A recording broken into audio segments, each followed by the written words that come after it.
আসসালামু আলাইকুম রহমতুল্লাহ। আমি প্রভাষক ডাক্তার মোহাম্মদ আকরাম হোসেন। আফিয়া হোম স্টাডি সেন্টারের পক্ষ থেকে আপনাদেরকে জানাই আন্তরিক সালাম ও শুভেচ্ছা। কেমন আছেন সবাই? আশা করি ভালো আছেন। আপনাদের ভালো থাকা আর সুস্থ থাকা কামনা করে শুরু করছি আজকের আলোচ্য বিষয়। আমি প্রতিদিনের মতো আজকে একটি নতুন ভিডিও নিয়ে আপনাদের সামনে উপস্থিত হয়েছি। আজকের বিষয় বাত ব্যথা। আসলে আমাদের সমাজের বহু মানুষ, বহু ব্যক্তি এই বাত ব্যথা নামক রোগে ভুগে থাকেন। আর এ থেকে নিষ্কৃতি পাওয়ার জন্য আমাদের প্রতিনিয়ত বহু চেষ্টা, বহু কিছু করা হয়। আর এজন্যেই আমি এই বিষয়টির উপর খুব সংক্ষিপ্ত কিছু কথা আপনাদের সামনে উপস্থাপন করব। আমার বলা লক্ষণগুলি যাদের সঙ্গে মিলে যাবে, আপনারা অবশ্যই আমার বলা ঔষধটি সেবন করলে অবশ্যই উপকৃত হবেন ইনশাল্লাহ। বাত ব্যথা আপনার শরীরের যে অঙ্গে হোক না কেন, যদি ব্যথাটি শরীরের উপরের অংশ থেকে নিচের দিকে নামে, আমার কথাটা অবশ্যই স্মরণ রাখবেন যে যদি ব্যথাটি শরীরের উপরের অংশ থেকে নিচের দিকে নামে, তাহলে হোমিও ঔষধ ক্যালমিয়া ল্যাটিফোলিয়াম অর্থাৎ ক্যালমিয়া ল্যাক্ট। এবং বাত ব্যথা যদি শরীরের নিচের অংশ থেকে উপরের দিকে ধাবিত হয় এবং উপরের দিকে উঠতে থাকে, তাহলে হোমিও ঔষধ লেডাম্পাল।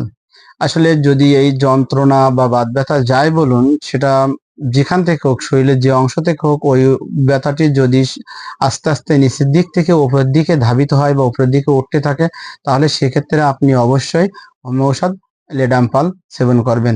কিন্তু এখানে একটি কথা স্মরণ রাখবেন, যদিও ওই জায়গাটি ঠান্ডা কিছু দিলে বা ঠান্ডা প্রয়োগে বা ঠান্ডা পানি দেন বা যাই করেন, যদি ঠান্ডা প্রয়োগে যদি উপশম হয় তাহলে লেডাম্পাল, আর যদি ওই স্থানটি গরম প্রয়োগে উপশম হয় তাহলে অ্যাব্রোটেনাম, হোমিও ঔষধ অ্যাব্রোটেনাম। এবং এই লক্ষণের সাথে যদি আপনার মাথা ঘোরা, অর্থাৎ বিশেষ করে যদি পার্শ্ব ফেরে বা মাথা ঘোরায়, তাহলে উক্ত লক্ষণের সাথে যদি কেউ পাশ ফিরলে, অর্থাৎ একদিক থেকে অন্য দিকে ফিরলে এবং বসা থেকে যদি এই পাশটা ফিরে বা বসা থেকে উঠে দাঁড়ায় পাশ ফিরতে যায়, তাহলে যদি মাথা ঘোরার সাথে যদি উক্ত ব্যথা থাকে, তাহলে হোমিও ঔষধ কোনিয়াম, এটা অবশ্যই স্মরণ রাখবেন। আমি যে লক্ষণগুলো বললাম, এই লক্ষণের সঙ্গে যার মিলবে সেই ঔষধটি সেবন করবেন, তাহলে আপনি অবশ্যই সুন্দর উপকৃত হবেন এবং আপনার রোগটি সমূলে নির্মূল হবে ইনশাল্লাহ। তবে এই ঔষধগুলোর শক্তি পর্যায়ক্রমে বৃদ্ধি করতে হবে।